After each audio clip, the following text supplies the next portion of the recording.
Hi friends, అందరికీ good morning అండి. ఈరోజు మా లంచ్ చూద్దాం రండి ఫ్రెండ్స్. ఇంకోండి రైస్ పెట్టానండి, కోడిగుడ్లు ఏమో ఉడకబెడుతున్నాను. ఈరోజు మా కర్రీ వచ్చేసి ములక్కాడ కోడిగుడ్డు ఇగురు. దానికోసం 3 టమాటాలు, 3 ఉల్లిపాయలు, 3 పచ్చిమిరపకాయలు కూర ప్రిపేర్ చేద్దాం friends. Okay friends, curry prepare చేస్తున్నానండి. బాండీ పెట్టి బాండీలో 4 స్పూన్లు నూనె వేసుకున్నాను ఫ్రెండ్స్. నూనె బాగా మరిగింది. దీంట్లో కొంచెం జీలకర్ర వేసుకున్నాం. తర్వాత ఉల్లిపాయలు, టమాటాలు, పచ్చిమిర్చి, కరివేపాకు, కొత్తిమీర కోసుకున్నానండి. కరివేపాకు, కొత్తిమీర కూడా వేసేస్తున్నాను ఫ్రెండ్స్.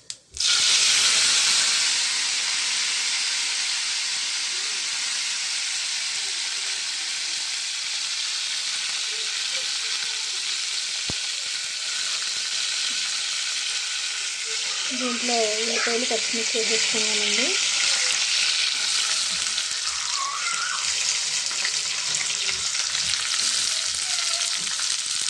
ఉల్లిపాయలు బాగా మగ్గాలి కాబట్టి కొంచెం స్పూన్ సాల్ట్ను, కొంచెం పసుపు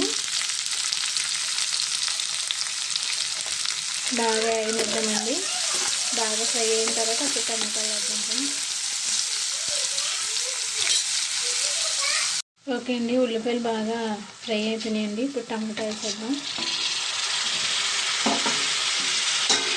టమాటా కూడా బాగా మగ్గాలి, మూత పెట్టేద్దాం.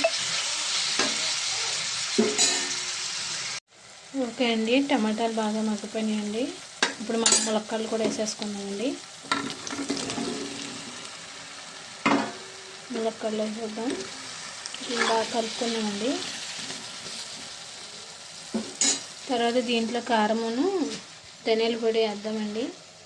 ఇదిగోండి, 1 స్పూన్ కారం, 1 స్పూన్ ధనియాల పొడి తీసుకున్నాను. దీంట్లో వేసేస్తున్నాను.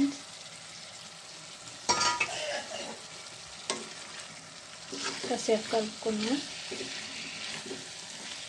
కొంచెం సేపు ఇట్లా పట్టేదాకా ఉంచి తర్వాత వాటర్ వేద్దామండి.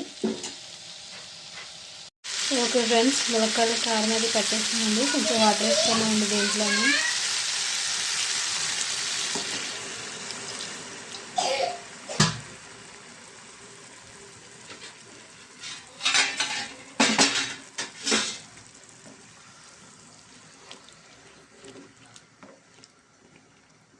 ఇది ఒక 10 మినిట్స్ అయితే కూర అయిపోతుందండి.